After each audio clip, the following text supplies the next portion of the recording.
Vektur Yagna Yir. What was that? Where's that voice?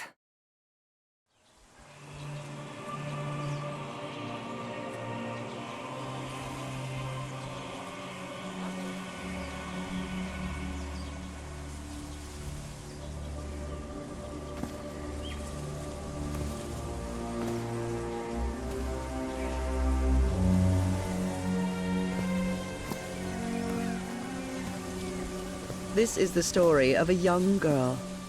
A girl who had strange and disturbing dreams.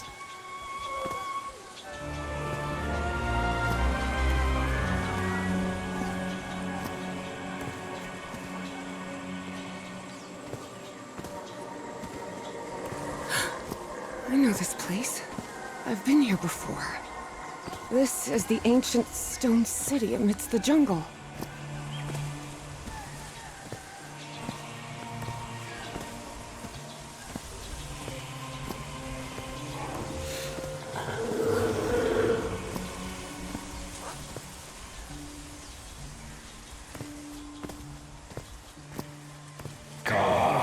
Vektur Yagna Yir. Doctor Ues.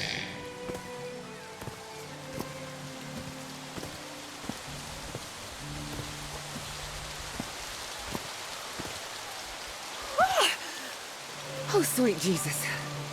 Okay, ignore him. Just ignore him. He's not gonna hurt you. Just keep going.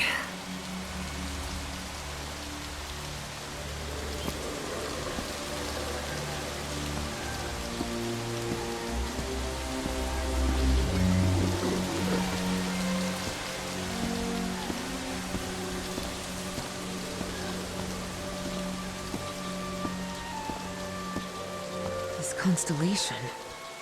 Where am I? This is not the Earth.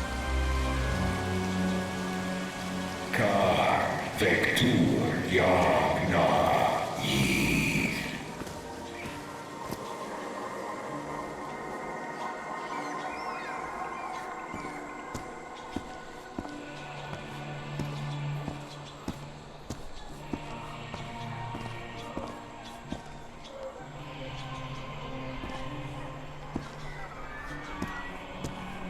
Khan Vektur Yagna Yith. In other words, find a statuette and save my race.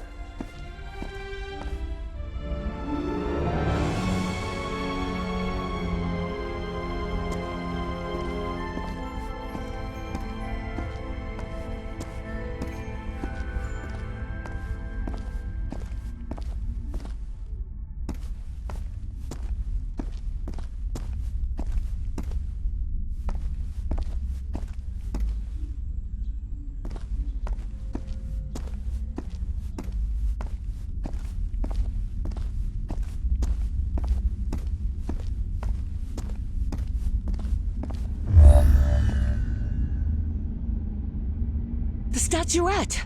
Here it is. Finally! I have to get it. I have to...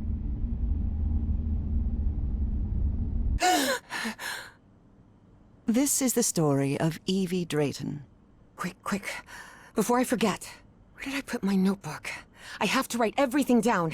Looking for answers was part of Evie's observant nature and analytical mind.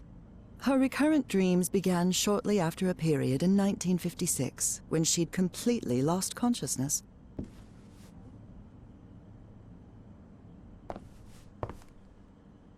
Rhythm and blues is definitely my kind of music.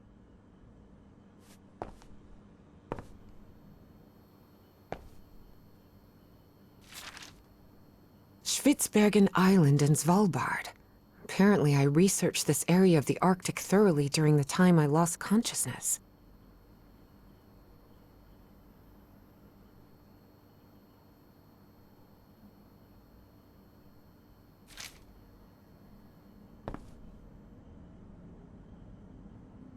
Uncle Mo showed me a trick or two when I would help him in the motor shop. Tinkering with gadgets always puts me at ease. I couldn't leave my science fiction book collection in Benoit.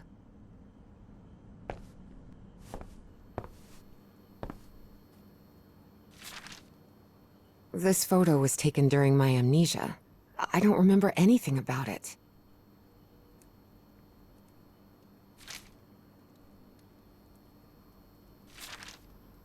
Beatrice, along with me, is one of the few ladies studying physics at Miskatonic.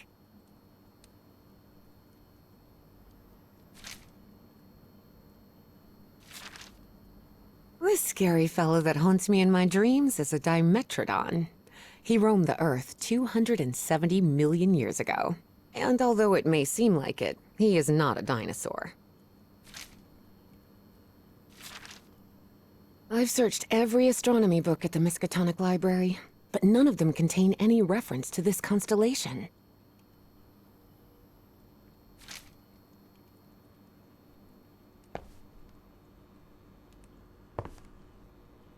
Oh, here it is. Evie's Nightmare Journal. Evie was worried that someone might read it. That's why she kept it locked away under that complicated padlock.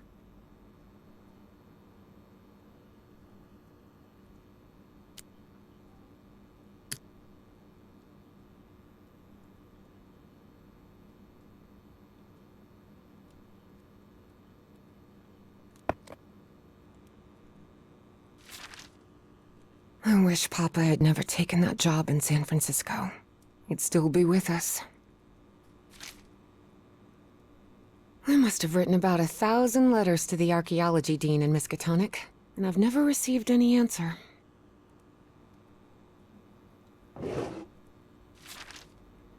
The Hydrangea Foundation took care of the insurance payout for Dad's accident.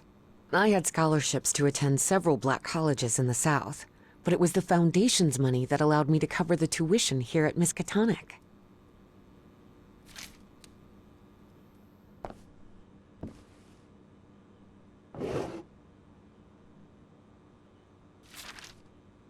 I've always been a good student, but during my amnesia period, I almost reached excellence.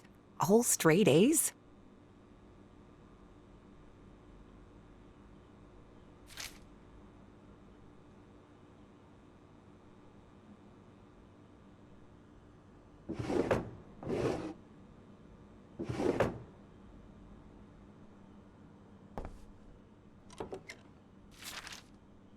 The medical report from my amnesia episode. According to this, I'm as fit as a fiddle.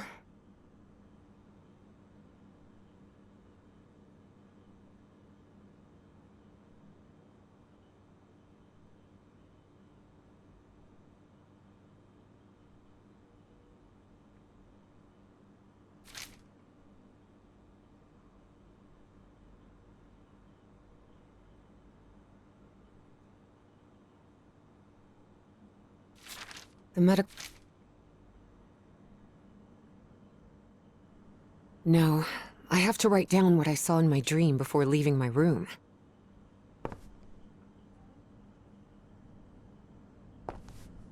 Thank goodness. Still have a couple hours until thermodynamics class starts.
Yes, Is this...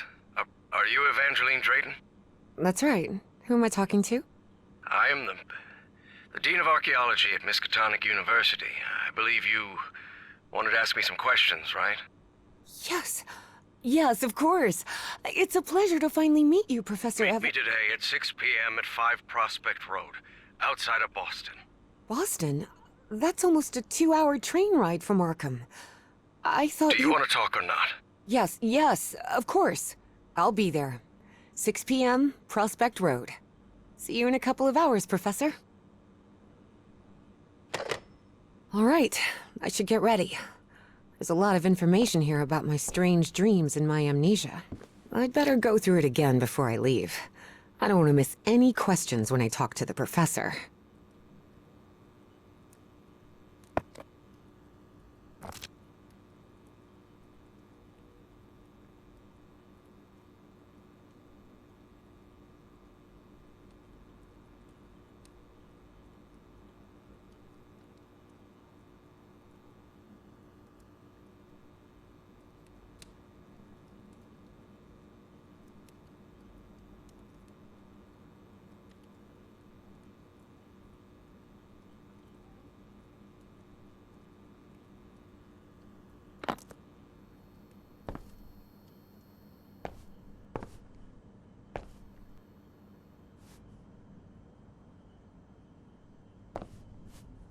Reverend Charlton was adamant that I bring this cross to college. He must think Arkham is a den of iniquity and wickedness.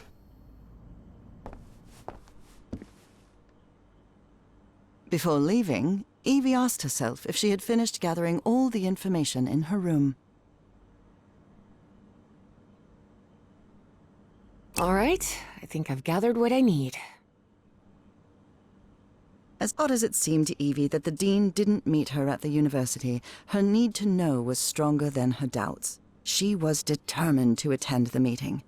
There, she would come across another protagonist in this story.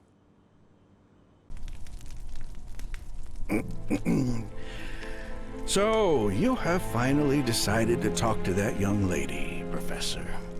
Yes. Acknowledging responsibility for our previous mistakes is vital to moving forward. You've taken a crucial step in... Listen, there's no need for us to talk, Doctor. The only reason I let you into my house is because you insisted it was necessary to prescribe my medication. This is also the story of a sad, guilt-ridden, and lonely man. This is the story of my husband, Professor Harry Everhart.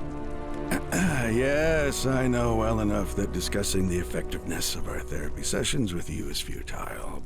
But you need to understand that therapy is just a part of the whole treatment. Without it, I can't go and... Ask whatever you deem necessary and let's get this over with as soon as possible. Fine. What about your position as dean at Miskatonic University?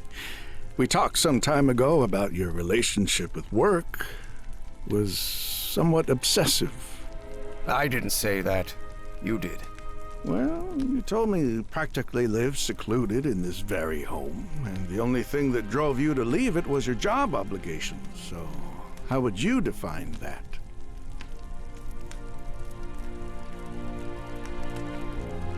Could be, but my job is the only thing I have now. In any case, I've never been a man of many interests. Besides archaeology, I mean. That was, of course, a lie. And are you happy with that? With your life now? What kind of question is that? Well, I'm asking it because it sounds like you're subjecting yourself to a kind of self-punishment. I am not. Next question. There's another topic you've never wanted to delve into, Professor. Would you now be open to... You're going to do it anyway, so go ahead. Okay. What happened to your wife, Professor?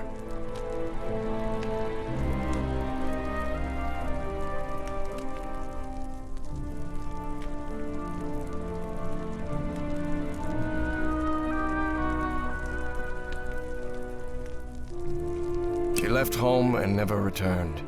Harry hated giving details about my absence, for lack of a better word. Especially if those details meant talking about a certain expedition. I see.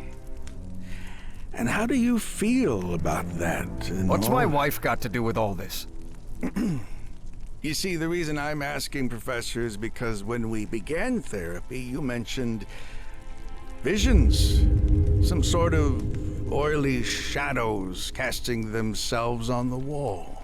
You mentioned those visions began shortly after whatever happened to your wife. So, tell me, do you still see those shadows, Professor?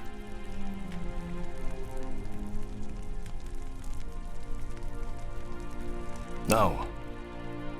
Not since I started taking the medication, at least. Excellent! That means the medication is working.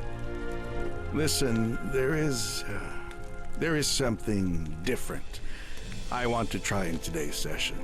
I believe hypnotherapy might... Don't even think about it. Hypnotism is a scam.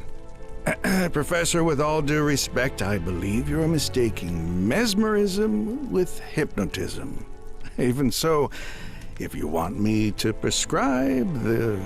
You won't give me my medication unless I submit to your quack experiment, is that it? I'm deeply sorry you see it that way, Professor. But I need you to trust me in this. Then go ahead. Wave a pocket watch in my face if that's what you need to do.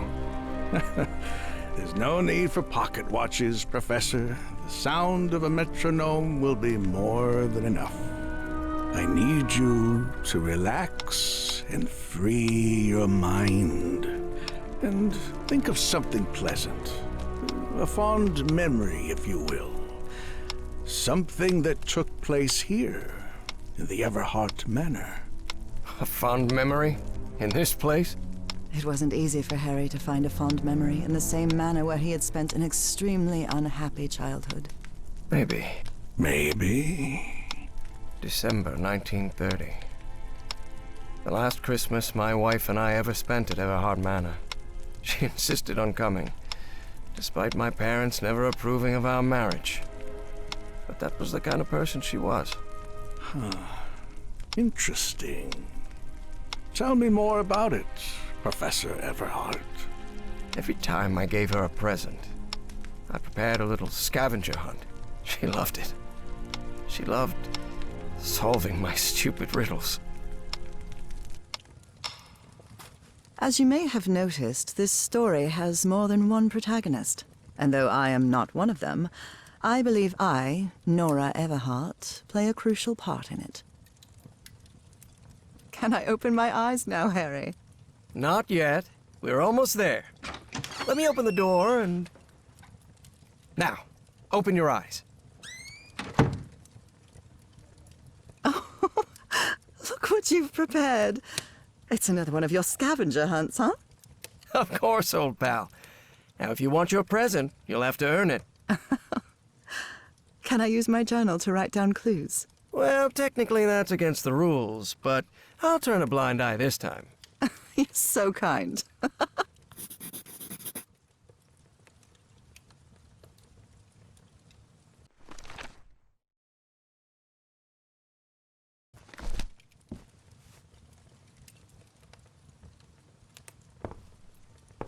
I swear, even in a painting, your father's stare sends shivers down my spine. You know you're looking more like him every year. Nora, for the love of God, don't even joke about that.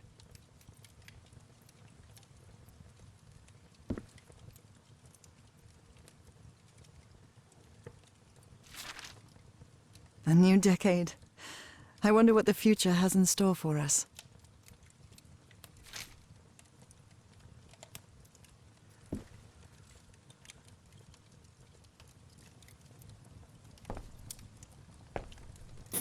Lovely.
I wonder what my darling husband is keeping locked up in here. You'll have to put that brain of yours to work to find it.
Oh, look at your sad little face in this photo. You know me.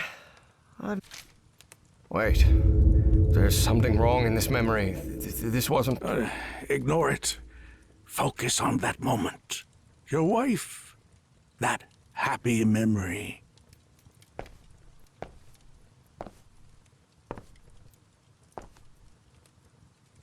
Do you remember when we slow danced to Dear Old Pal of Mine at Maddie's house? The end of the Great War Party and our first kiss. How could I forget?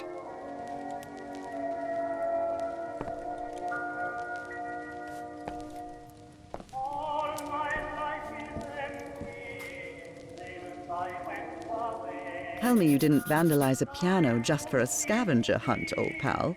Nora, who do you think I am? It's just crayon.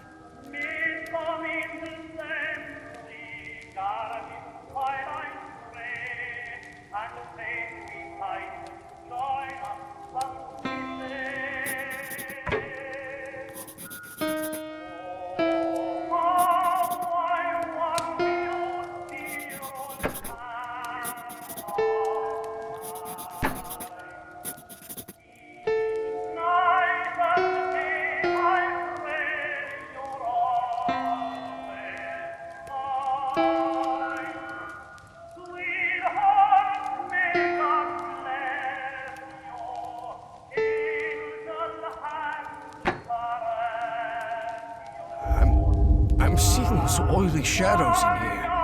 Why am I seeing those shadows? Focus, Professor. Keep remembering.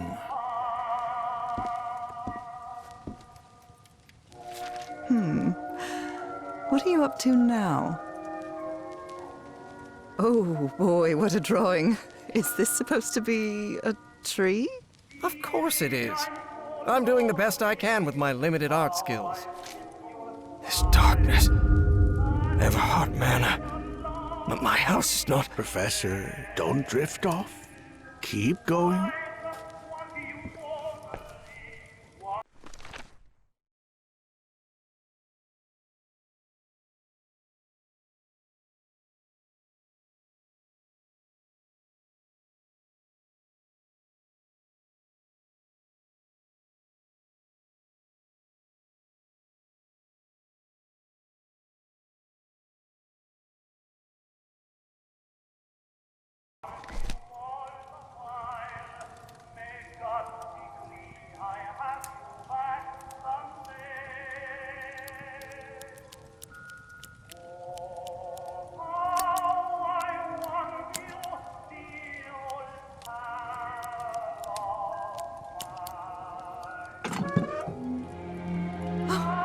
Harry, I can't believe it! It's that statuette! And it even has a black ooze orb. Just what I wanted for Christmas. No. Wait. What do you mean a statuette? Don't touch it, Nora! Keep going, Professor. It's important. Where is the statuette now? You're no psychiatrist. Who are you? I'm not going to ask you again, Professor Everhart.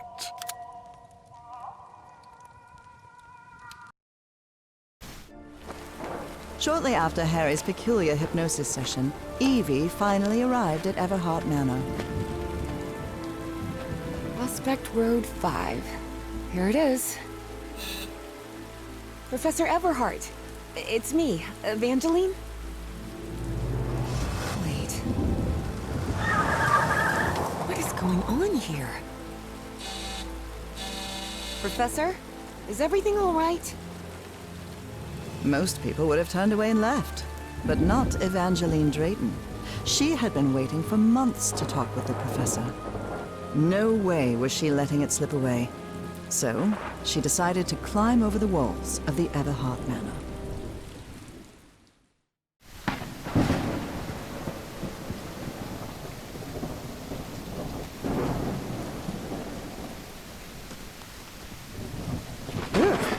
This looks like something straight out of Tales from the Crypt.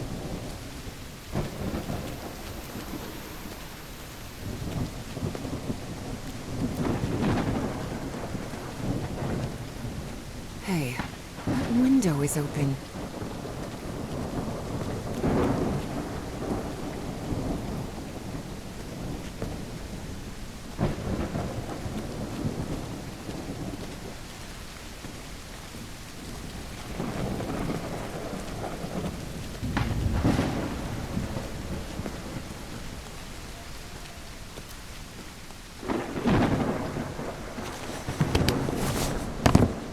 Professor Everhart. It's me, Evangeline.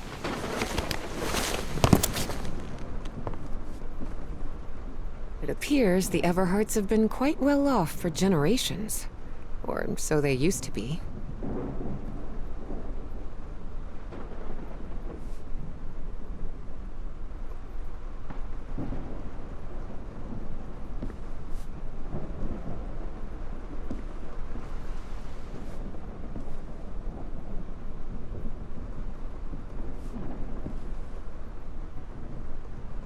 This fellow really looks like the professor, but it's not him. The Everhart children, Harrison, Madeline, Richard, and Donna. That must be Elizabeth Everhart. She looks sad.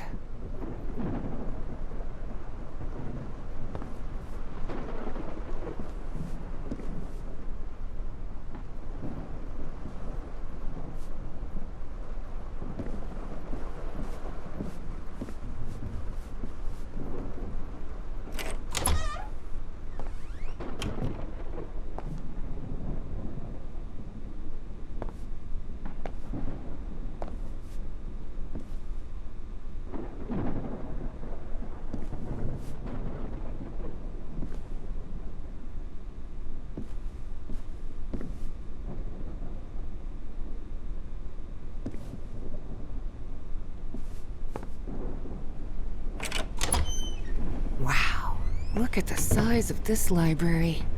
It's almost as big as Miskatonic's. Actually, it wasn't even a third the size of Miskatonic's library, but young people can be terribly impressionable at times.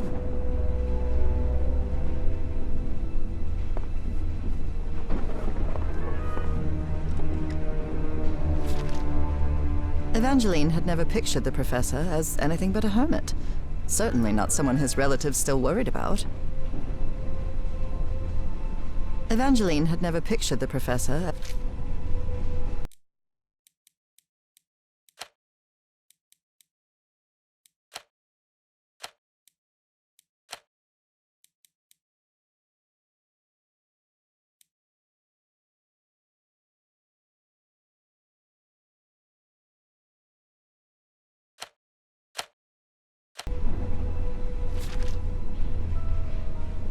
Evangeline had never pictured the professor as anything but a hermit. Certainly not someone his relatives still worried about.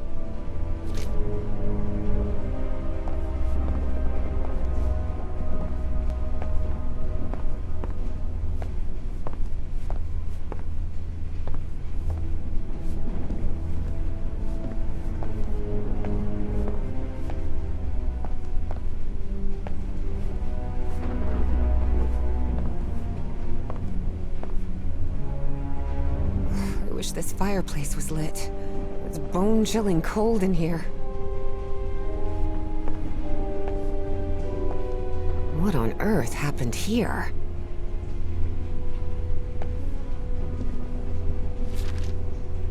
Troubling absences in my memory. That's exactly how I felt during those 3 months of 1956.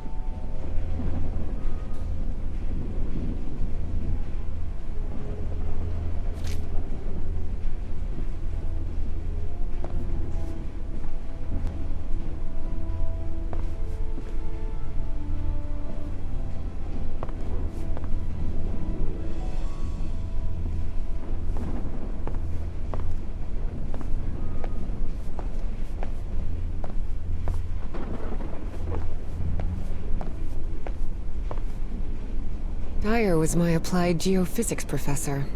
He was very strict. Strange character.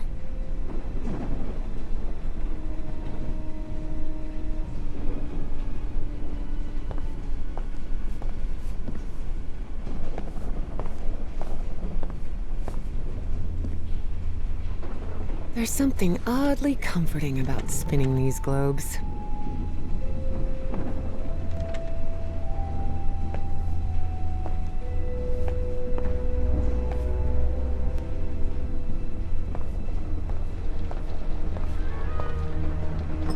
Good thing the skull is fake. Ugh. Good thing this...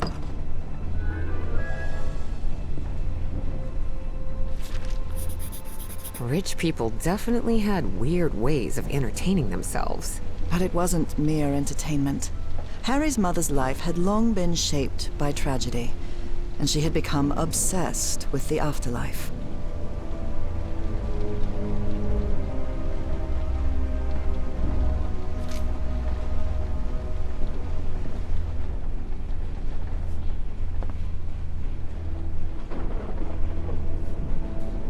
Goodness gracious.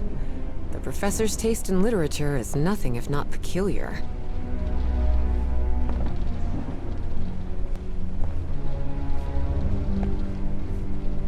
Is this young man Professor Everhart? It does look like him. There's something written in Latin on his frame. Non possumus.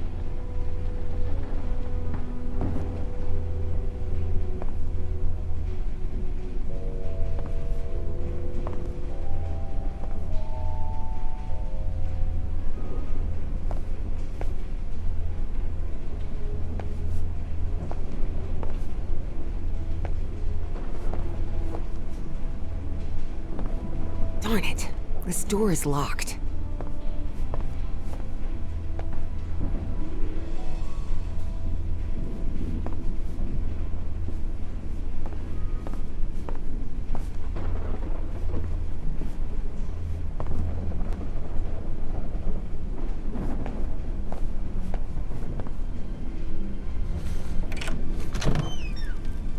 This must be the professor's office.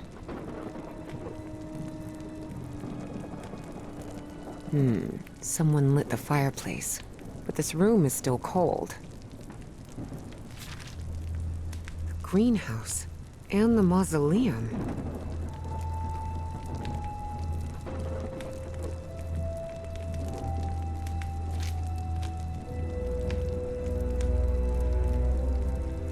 Wow, the professor served in U.S. intelligence during the war.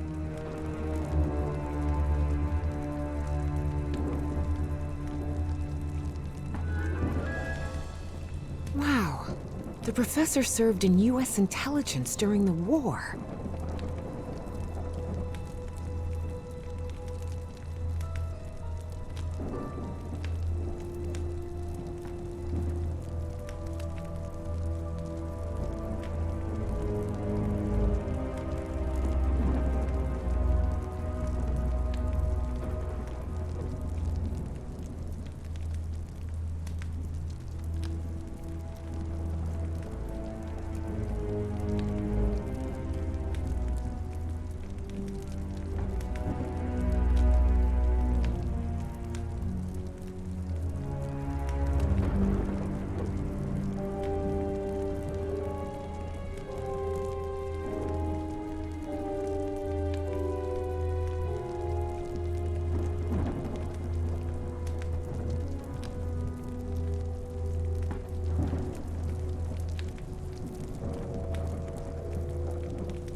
Bella and Harry?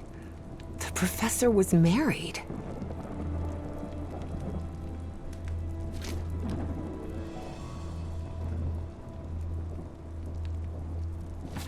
Professor had another appointment today with a therapist.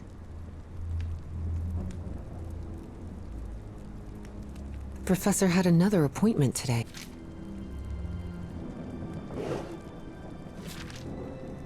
Despite his tone, this Bowen fella doesn't seem particularly friendly.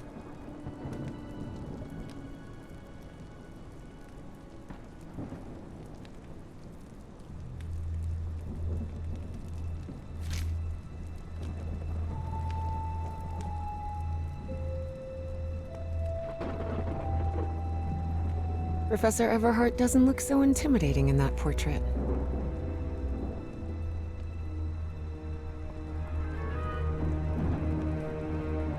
Books in different languages. Spanish, Italian, German, Latin.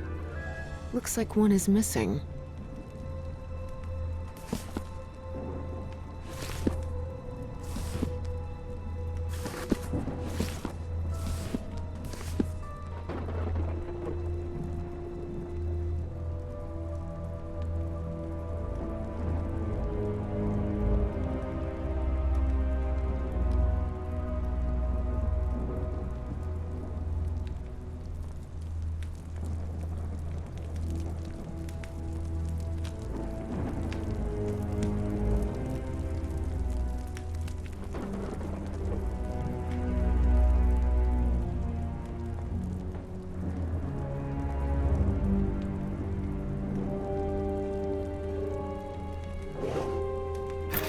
Key.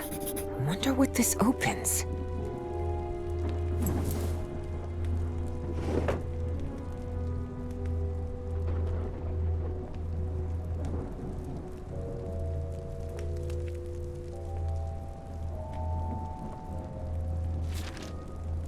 Astrology is the most utterly stupid thing I've ever come across.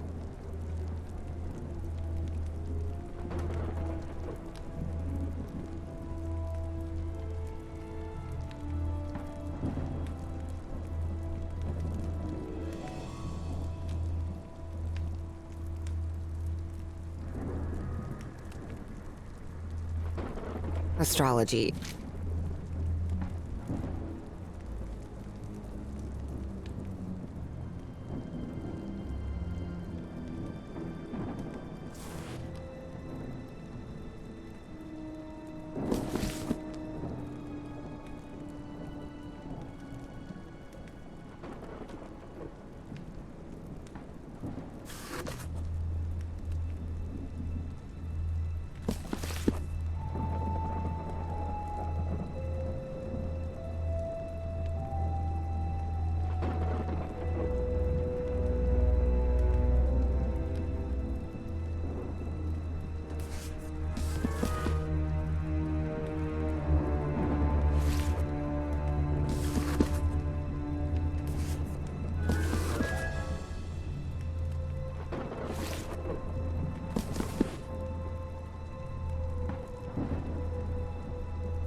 Evie's last remarkable trait was her extraordinary memory, a gift I was never blessed with.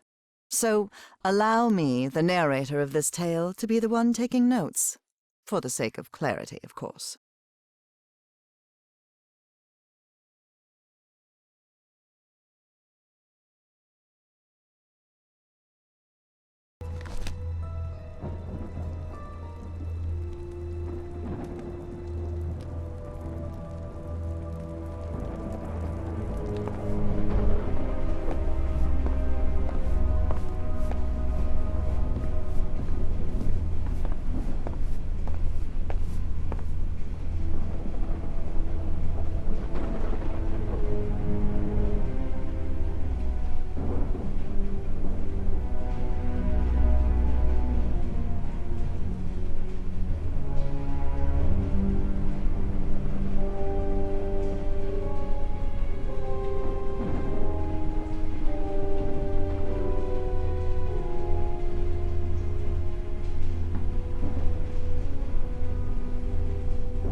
Excellent.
Can't see a thing in here. Better turn my flashlight on. Ah, much better.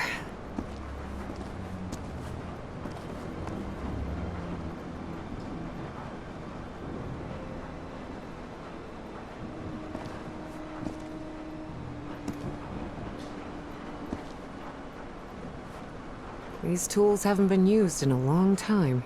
That explains why the garden was an absolute mess.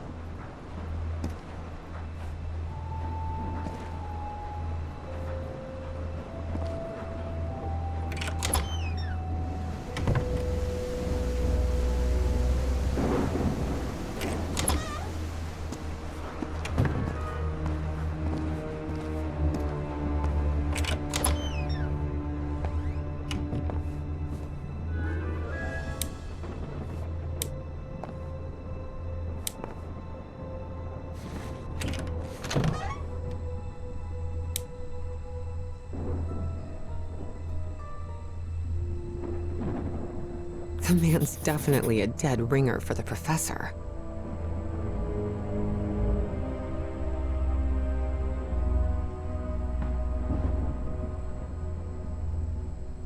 Ripped canvas.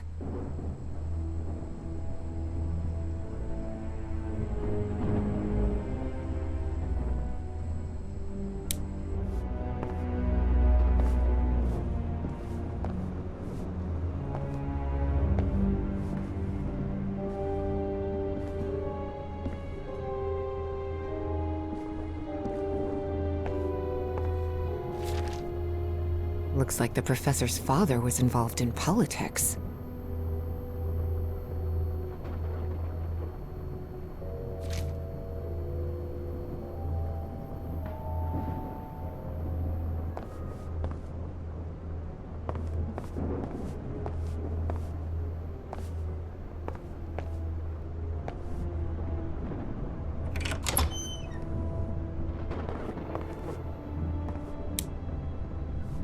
Wow, this room is really depressing.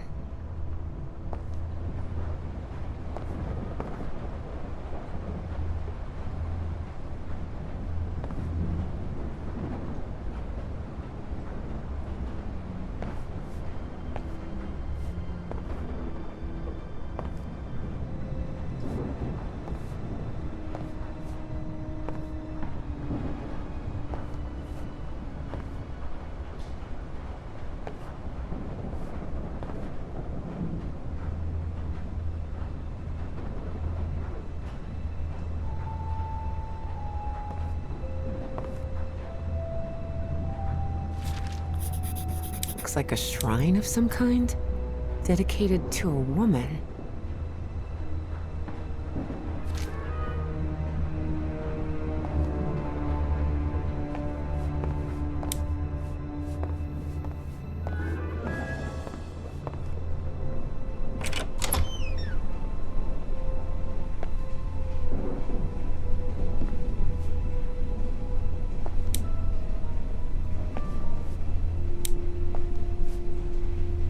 Such odd totems. Are these fishes?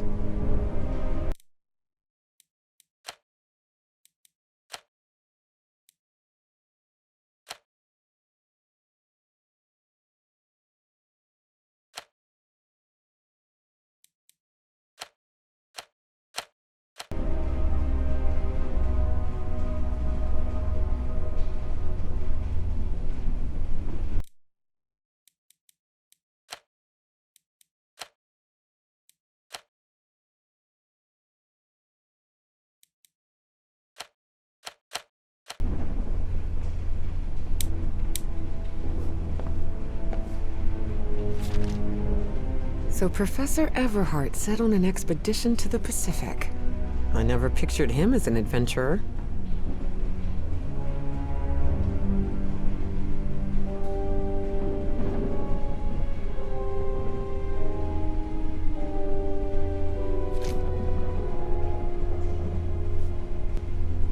That expedition must have been quite important for him. Oh, it had certainly been important to him, and to the other expedition members.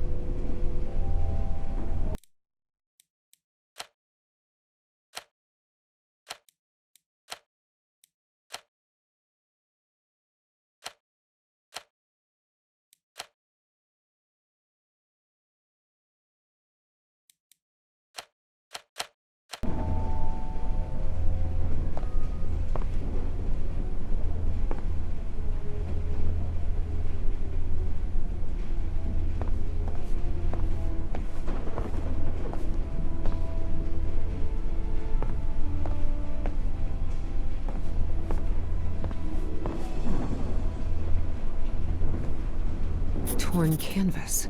The frame reads, Sed Futura.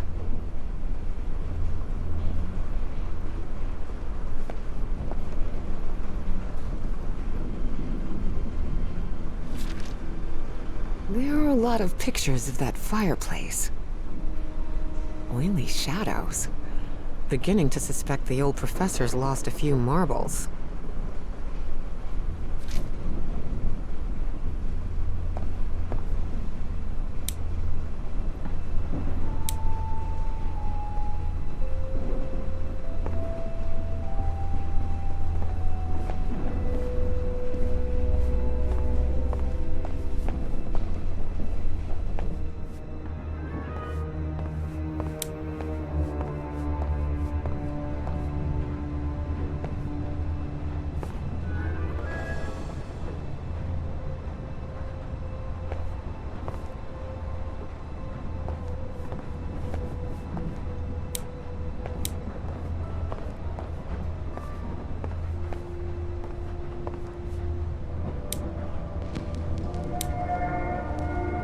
Under different circumstances, I might have found this song beautiful.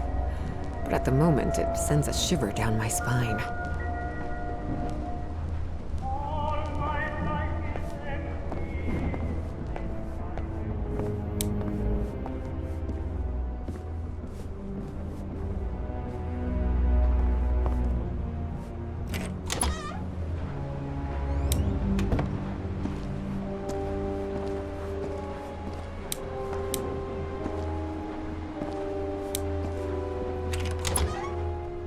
Good heavens above, would you look at the size of this place?